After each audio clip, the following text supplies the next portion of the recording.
I'd like to welcome you to Window into COP24, live from Katowice, Poland.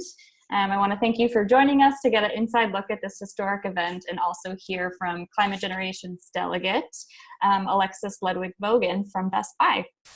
So I'm going to introduce Alexis in just a moment, but I thought I'd take some time to introduce Climate Generation as well. So my name is Lauren. I'm the communications coordinator at Climate Generation, a Will Steger legacy, which is a nonprofit based in Minneapolis, Minnesota.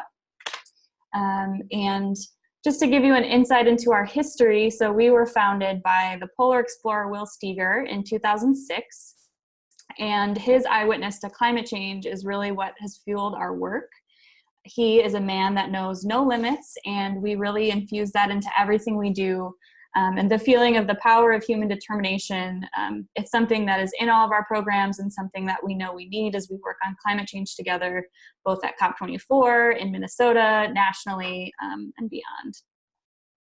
So our mission is to empower individuals and their communities to engage in solutions to climate change.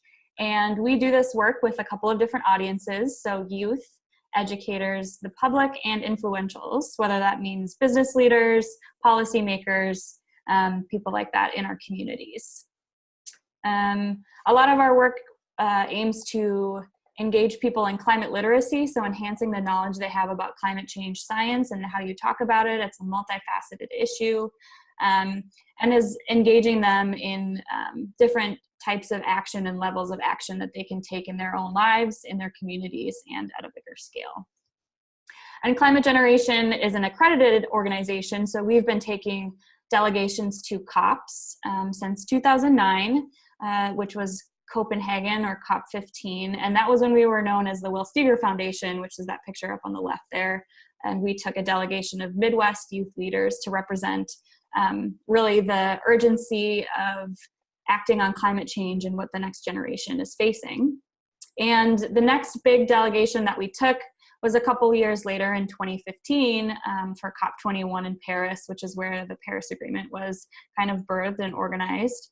And at that conference, we sent a delegation of 10 educators from across the country because we recognize that educators are critical messengers of climate change science, energy literacy, and different facets of this issue to hundreds of students each year. And just last year, we were really excited to send a delegation of 9 Minnesotans to COP23 in Bonn, Germany for COP23. And this whole delegation was really about recognizing that all sectors must be represented at the table when we're making decisions about climate change, and their voices must be represented in the solutions that we create. And so for this year, we were really excited to organize a delegation of business leaders to go to COP24. And so as we're thinking about COP24, there's really 3 key things that you should know. So COP24 essentially is the 24th annual conference to assess the progress and make decisions on global climate action. So this has been happening for 24 years through the United Nations Framework Convention on Climate Change. And as I was saying in COP21, the Paris Agreement was created, and so for COP24, all of the countries or parties participating are really trying to create the rule book for implementing this agreement. So the agreement is the first framework for setting, assessing, and ratcheting up the greenhouse gas reduction goals across the world.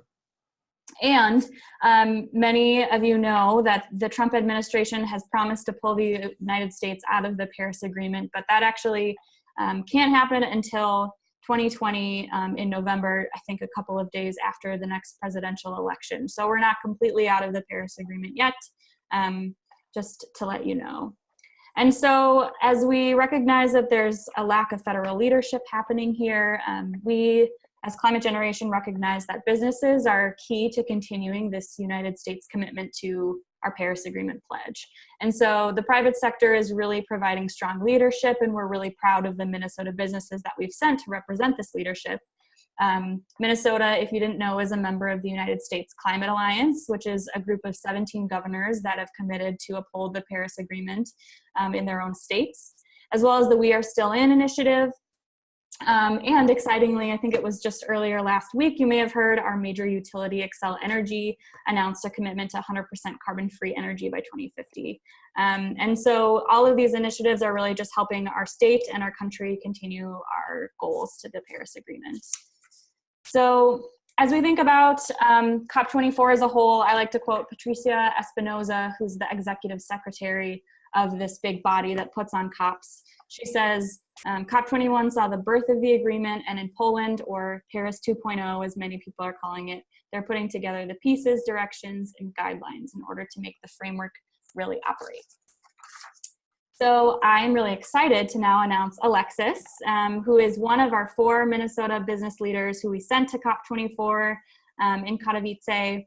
And so she is the Director of Corporate Responsibility and Sustainability at Best Buy, which is a multinational retailer of technology and entertainment products and services. And in her role, Alexis oversees the company's environmental strategy and programs, including advancing sustainable products, reducing carbon footprint, and complying with environmental laws and regulations. And prior to Best Buy, Alexis was a manager at Accenture in business process and technology consulting, and she received her bachelor's degree in sociology from the University of California at Berkeley. Currently, Alexis serves on the board of the Minnesota Land Trust and resides in Mendota Heights with their husband and 3 daughters. And so before I turn it over to Alexis, just wanted to let everybody know who's watching that if you have questions during today's webinar, feel free to chat them in either the chat box or the Q&A part of this Zoom platform, and we will answer them at the Q&A at the end of the webinar. But for now, I will stop my screen share and turn it over to you, Alexis. Okay. Oh, as you did that, I lost my, there we go. I'm going to share mine. Awesome. Well, I am really thrilled to be here. And I'm going to talk to you about what I have been seeing and doing while I've been here in Katowice. So can you see my screen now? Yes, so it's good. Wonderful.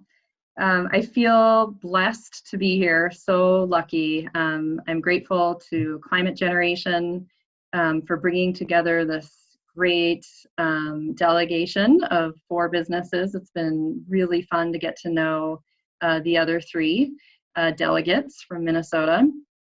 And they really, Climate Generation walking around here at COP24, they are well known. Everyone knows them for their red jackets. Today I'm wearing Best Buy blue, but those red jackets are quite well known. So I'm very grateful to Climate Generation for this opportunity, and I'm also really grateful to Best Buy, not only to let me go to COP24, but also for being a company that's really committed to doing our part for the community and for climate change. So with that, I'm going to start with kind of an overview on. Let me make sure I can actually. Yeah, there we go. On a bit of the town of Katowice. I'll go into then COP24 more, kind of the venue, the agenda, kind of what I've seen, and then show you some of the negotiating rooms, minister rooms, pavilion rooms. So hopefully I'll be clipping through quite a few pictures, and hopefully it'll be interesting. So this is, you can see a picture of Katowice. This town, it's a pretty small town. As you're driving in on the bus from the airport, you can see the coal mine and the exhaust from it. It is in coal country, and it was chosen specifically for that reason. And it's really to just kind of communicate that we need to make sure during the COP24 negotiations that they're thinking about a just transition for many of the countries.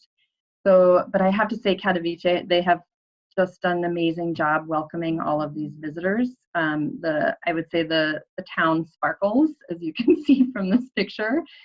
It has been very welcoming, and I've felt it's very clean. People have been so nice and hospitable, and thankfully almost everybody speaks English.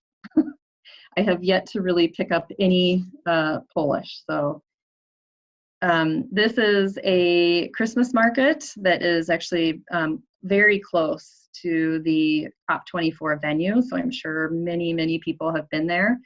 And I just think it's just looks beautiful at night, and it was quite lively. And I think I took this picture actually on a Sunday night or a Monday night. So it was it should have been completely slow, and it wasn't. There was a big band playing. And I always think it's fun to look at the food. So there's my food. There's a lot of meat here for sure. One of the meals, instead of, there's bread and butter, but instead of butter, it's pork fat.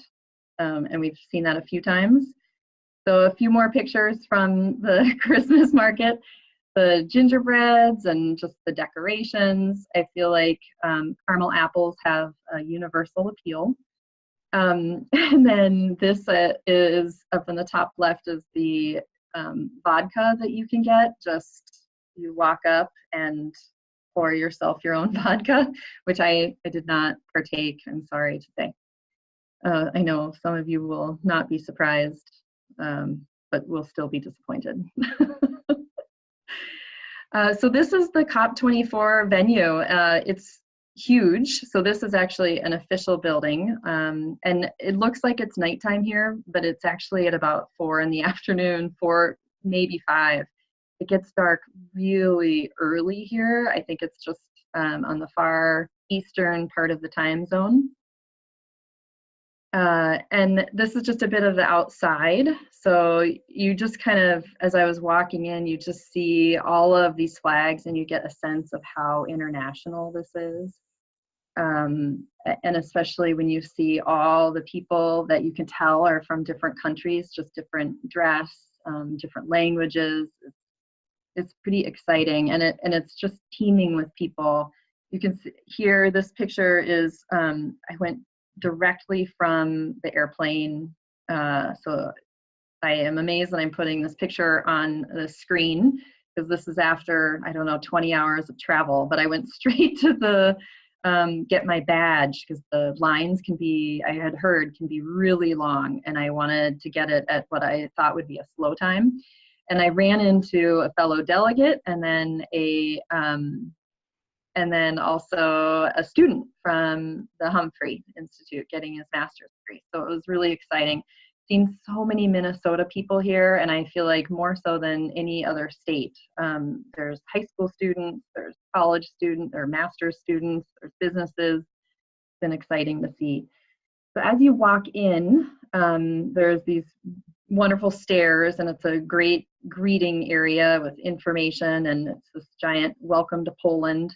And then Poland is really, they've really been great hosts, and you can see they had the apples out there. I heard that they have those kind of around the facility, and I've heard 5,000 apples a day are getting eaten. So, and I've at least had one of those. So there's this permanent structure here, and I love the, I'm not the architect in the group, but I love the facility here. To me, it reminds me of a coal mine with this kind of textured pattern of the building.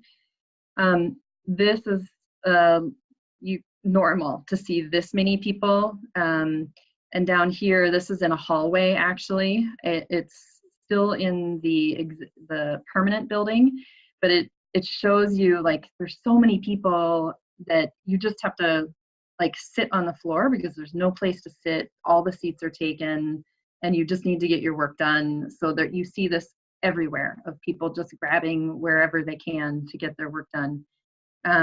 This here on the top right is one of the temporary structures that have been built, which is a huge portion of the conference is in these temporary buildings. And this, I don't know how I got a picture of it so quiet and without people, because they're usually swarmed. This is a small eating area, and you can see there's a big line there, and I've missed more meals this week. I've slept less and eaten less this entire week than I ever have. There's just so much to do, so much to see, and so it's been busy. Great.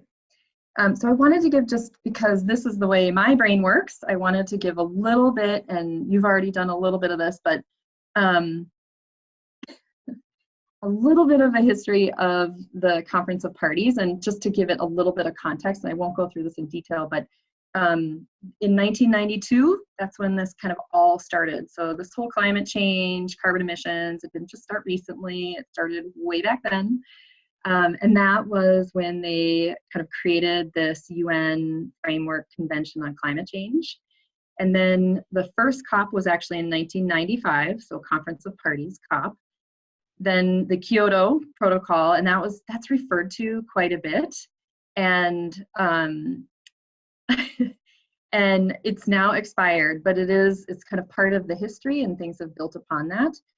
And it was the first time, and I think it's interesting to think about the fact that in 1997, there was an international Kyoto Protocol that was around carbon emissions. So this is not actually the first rodeo, is what I see it as. Then COP21 was in Paris, France in 2015. And it, as was mentioned before, that was really this like high level framework, so very kind of broad brush. And then now here we're in Katowice, Poland for COP24, and this is when the rules are supposed to occur.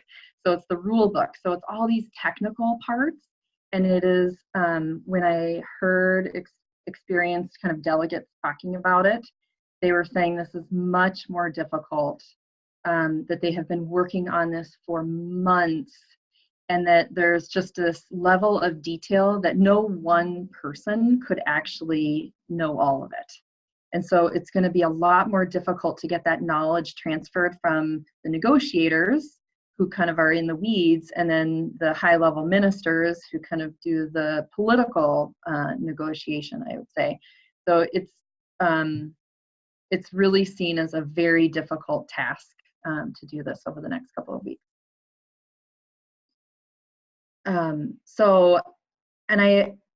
This is an eye chart, and I'm not going to go through it.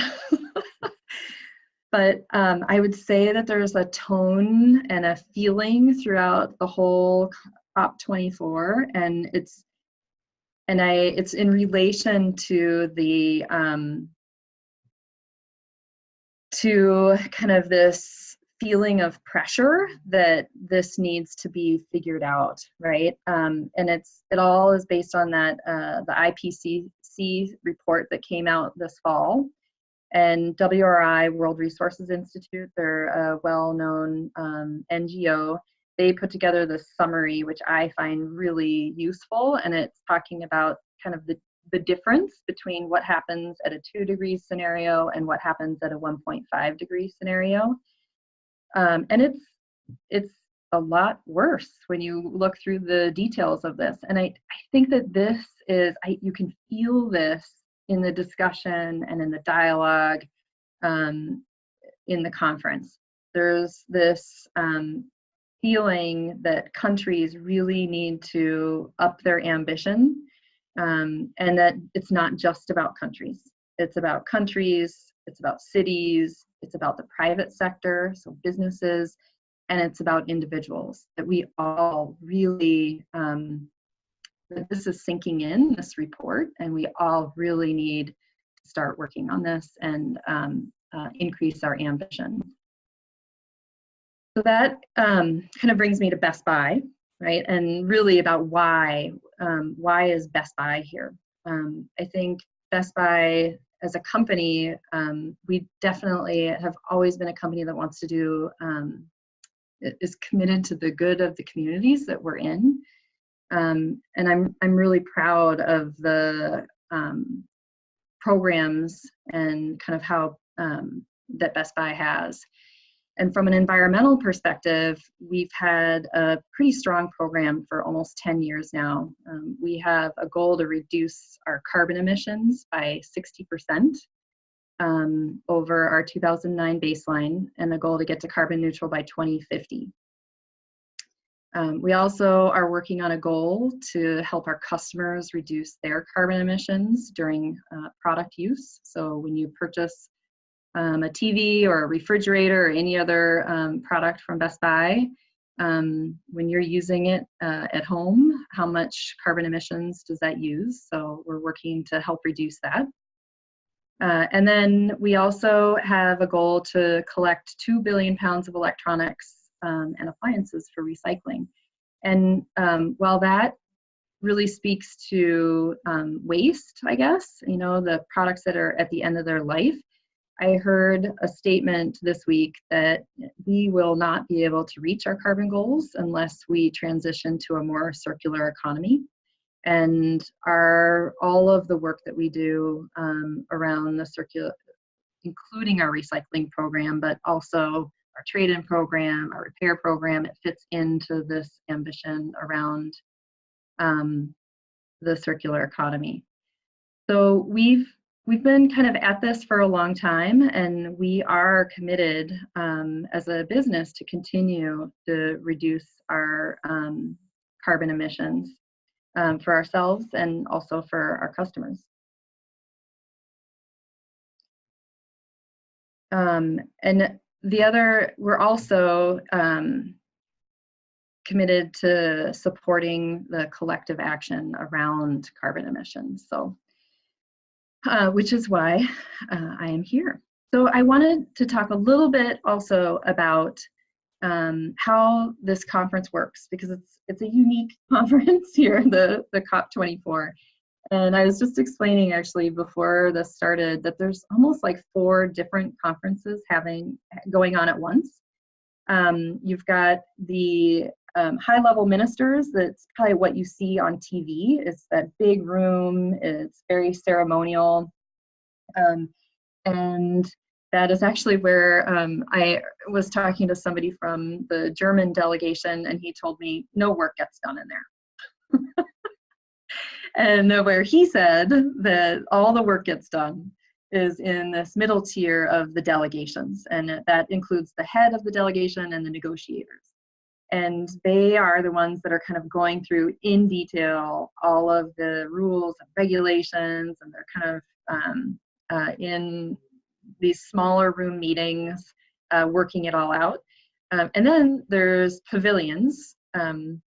That is where you can have countries that have set up areas where civil society can engage.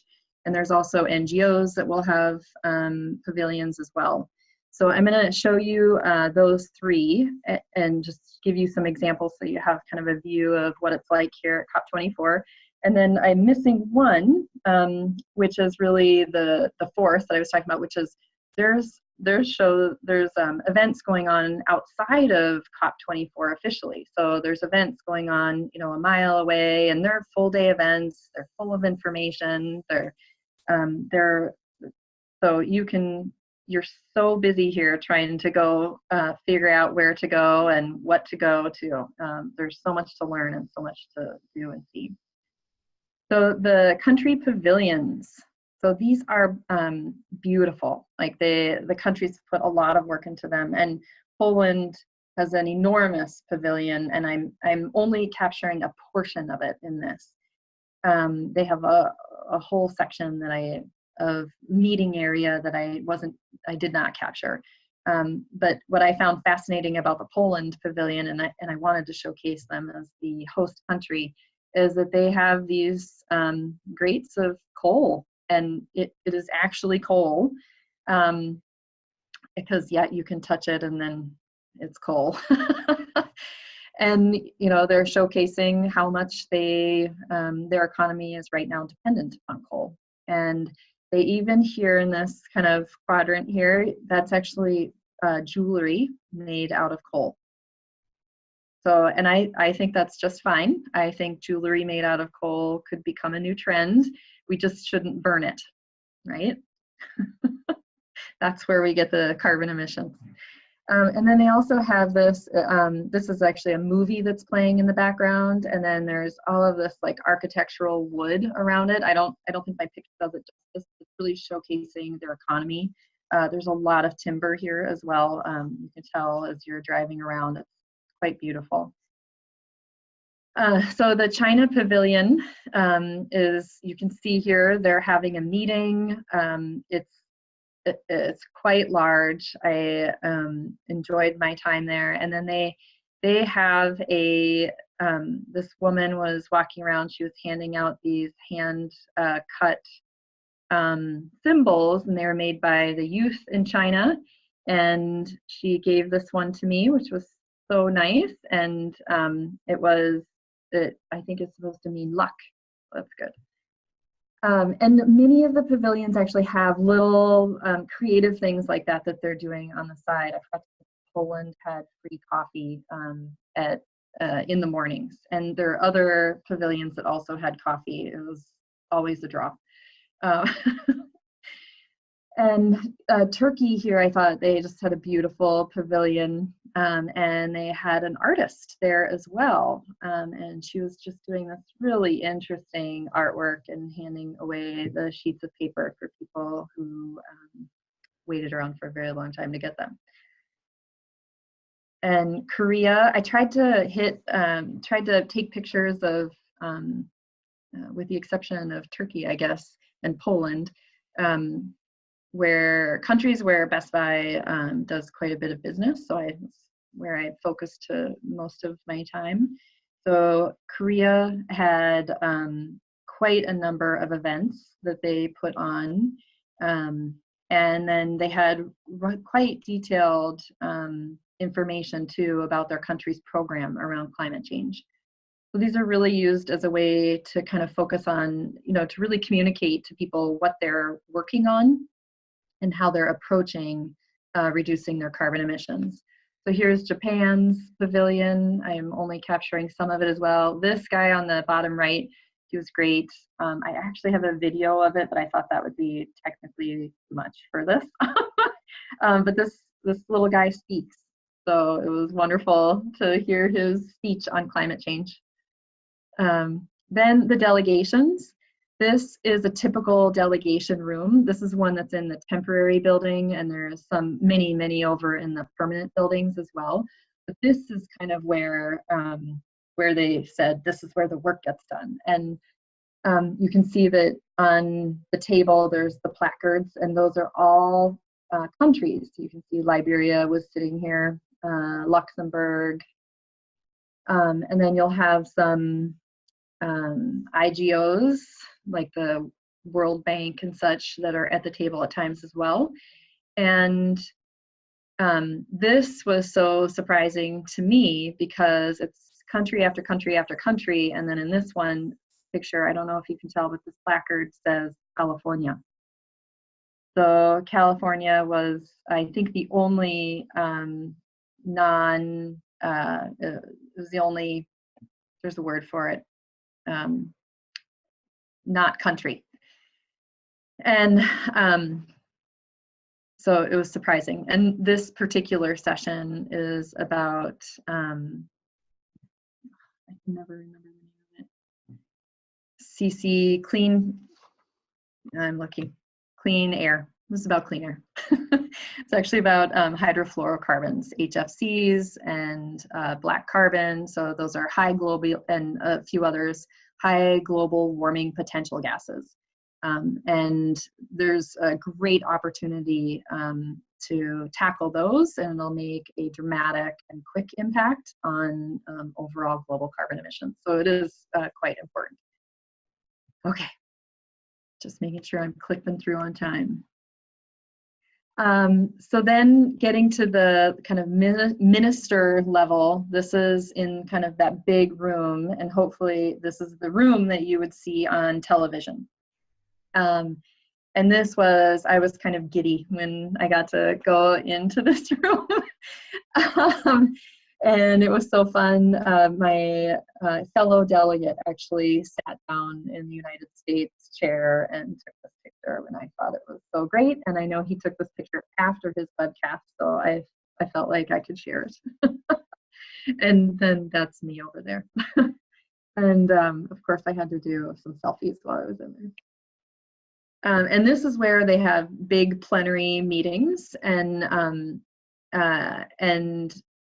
was open. This is when Al Gore spoke, and it was open to the public. So it wasn't, there's times where it's closed off and you have to have a different color badge to get in. And that's when all of the heads of state or heads of delegation are in there and sitting at their seats by country. But Al Gore's was open to the public. There were long lines to get in. And he really did a nice job of kind of laying out the case as to why this is the, I think what he calls it is the biggest moral challenge that we've ever had. And his presentation is, I think a little over an hour long, and he walks through many different parts of the world, and it's very international in its nature. And I just had to share this slide because it was a little startling to have him put up on the screen the announcement by Xcel Energy, our local utility, that they had committed to producing 100% carbon-free electricity by 2050. And I have to say that when I heard about this announcement a week or two ago when I was in Minneapolis, I was of course thrilled. But what I didn't understand was that it was really the first utility that has committed to changing their business model. They're changing their generation. And so it's being held up here elsewhere, not just by Minnesotans, as a model. So it was exciting. It was impressive. This is the room too, the Talanoa dialogue. The Talanoa dialogue was brought, it's a tradition that was brought by Fiji into the COP process. And it's a way of fostering kind of understanding and communicating. And so countries are getting up and they're speaking about their commitment, where they are and where they are going. And so I sat in on some of these testimonials, and I saw Switzerland that's up here, and in that they absolutely committed to, based upon the IPCC report, to kind of looking at their ambitions and looking to increase them. This is the EU, the head of the EU, and I think most importantly, and it was really exciting to me to see the Marshall Islands. The Marshall Islands they are seen as excellent negotiators, and they are really pushing all of COP. And they did it in Paris, and I'm sure they're doing it again here.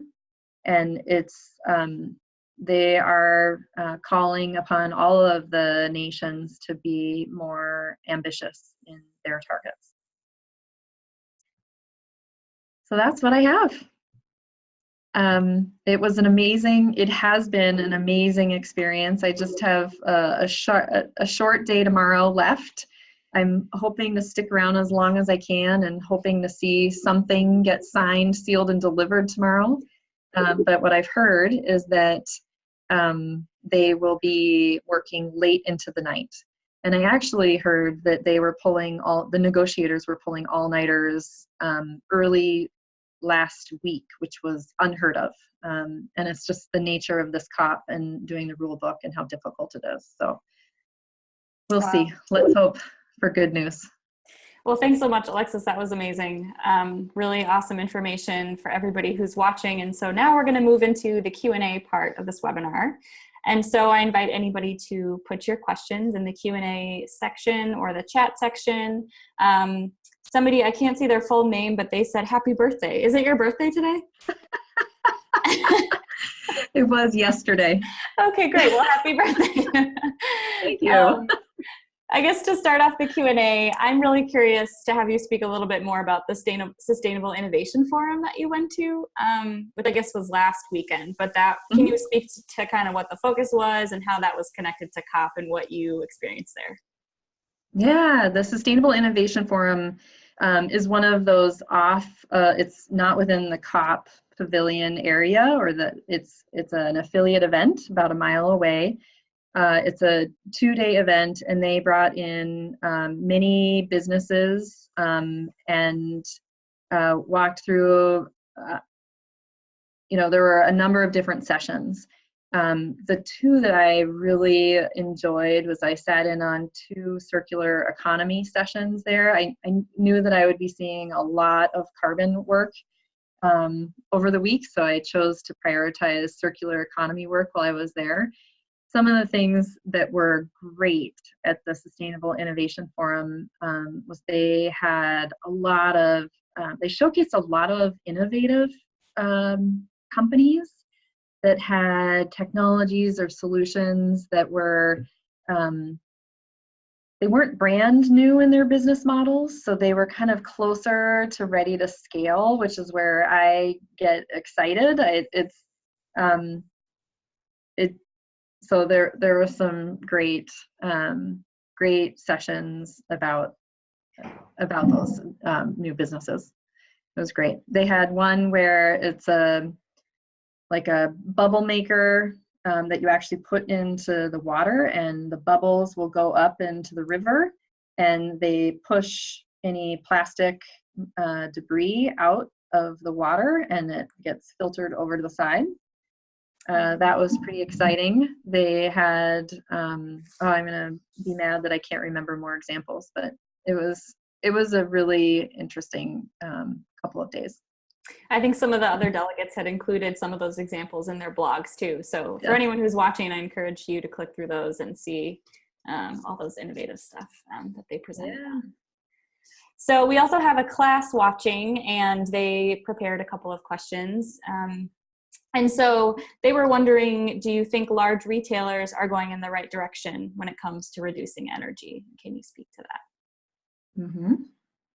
I think that I've seen a lot of movement around retailers. I think retailers are close to their customers. They're serving them every day, as we are, either in our store or online or in people's homes. And I think that we see that our customers want the company to be aware of their carbon emissions. So yeah, I think that major retailers have been working at reducing their carbon emissions for quite some time within their operations. I think where many large companies are going now actually is they're, as we are moving from focusing on our own operations, which we are still absolutely doing, but we're expanding our scope, and we're going to start looking at the carbon emissions of our customers. We have another question that just came in from Janet, and she's wondering if you have a sense of what will come out of the all-night negotiations from delegations. So what is the best case scenario? You could speak to that. I don't have a sense. I know it's going to be really hard. I've heard that the hardest issue will likely be transparency. Can you speak more to what that means, maybe for people who... Just, I think how things are calculated and how much is reported out and how it's measured. I mean, it's really into the weeds, right? It's really into the details. The other question, and this kind of folds into it too, as you're navigating these different either closed sessions or maybe it's the Talanoa dialogue that you got to sit in on, what is the acceptance of people from the United States there? How are you being received? And also, how are you being received as a business as well? What does that look like for people who are there? Good question. I think that the people that are at COP24 understand that the people at COP24 are generally there to focus and work on climate change. And so I have not received any kind of feedback on the U.S. government. I don't think that it would come directly to participants in that way. And as I think I said earlier, maybe before the session started, the United States still has a delegation here, a state delegation here working. So they are in these all-night sessions and these working sessions, trying to work on the details. Even though we are slated to pull out of the agreement right after the next election, they're still here, they're attending, they're working really hard, just because it really could, I think they're planning for both outcomes, is the way that I would think of it. And so I think that that's seen as a signal of dedication as well.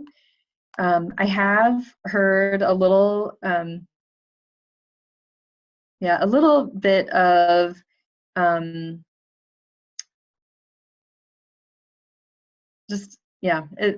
I think I've heard a little bit of anti-big business sentiment, and that's been interesting to kind of hear a little bit of that. I think in times like these, when it's really hard when there is such a focus on raising ambition, and there's a focus on, we really need to, everyone needs to be doing their part. If you're not aware of what other parts are doing, then it can cause some problems. So I think it's important for transparency, I guess. It's a good. Definitely. The class that's joining also is wondering more of a personal question. So why do you want to see a change in the world, and how old were you when you first heard about climate change? Oh my goodness, I don't know how old I was. What a great question. I know that I cared about the environment when I was really young. I remember when I was about 12 years old, I was on a long car ride, and somebody asked me what I would do if I had $1 million. And my answer was that I would plant trees. Oh. And my answer actually was a little more detailed than that, which was I would plant trees, and I would plant trees all along the highways because there was space there. So I feel like I was aspirational and practical at the same time. Yes, twofold. Yeah. So, but I don't actually remember when I first heard about climate change. I don't know. Mm-hmm. And to their second question, why do you want to see a change in the world? What would you say to that? Oh, I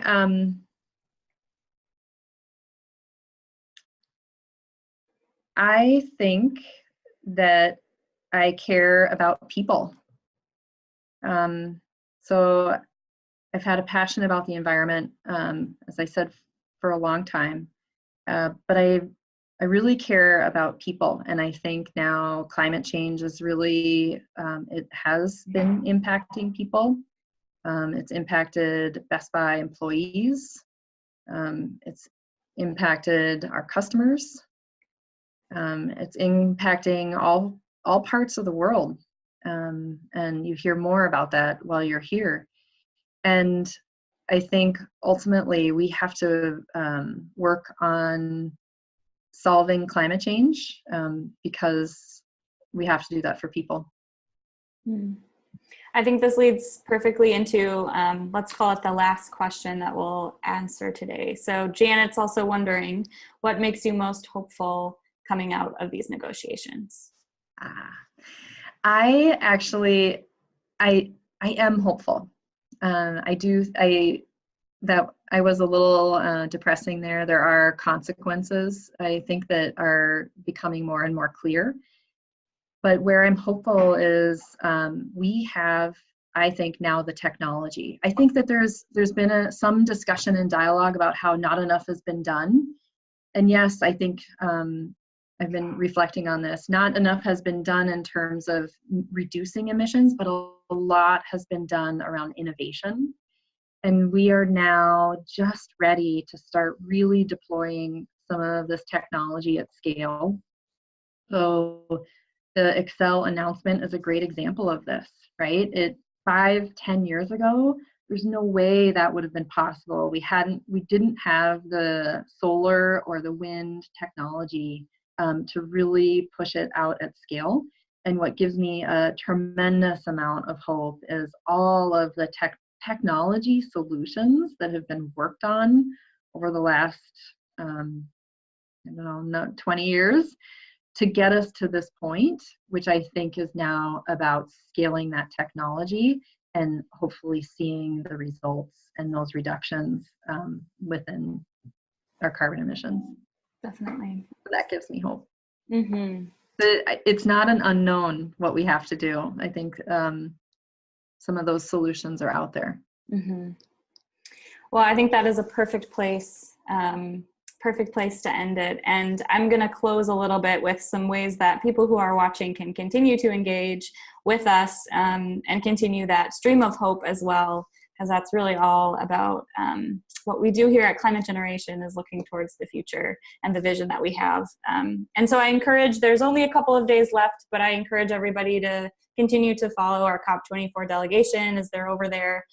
We had Alexis from Best Buy, Alyssa from Target, Jesse from BWBR, and Michelle from Fig and Faro.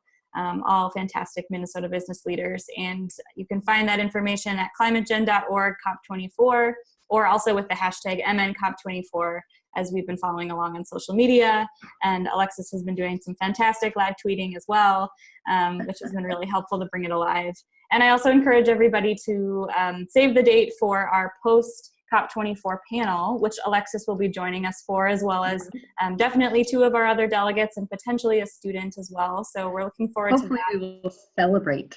Yes, celebrate what's come out of COP24 and the progress that's been made. And that's on December 19th at 4 p.m. And even though it will be in St. Paul, Minnesota, it's also going to be live streamed as well on YouTube. So for people who aren't from the area, we invite you to watch that as well. And you can find that link at climategen.org/COP24. But thanks so much, Alyssa, for taking the time today to share your experience with us back here in Minnesota. And I hope you get some sleep. And I know it's late there, but we really appreciate the inside look. Thank you very much. Yep, thank you. Definitely. All right. Thanks for joining us, everybody. Next time.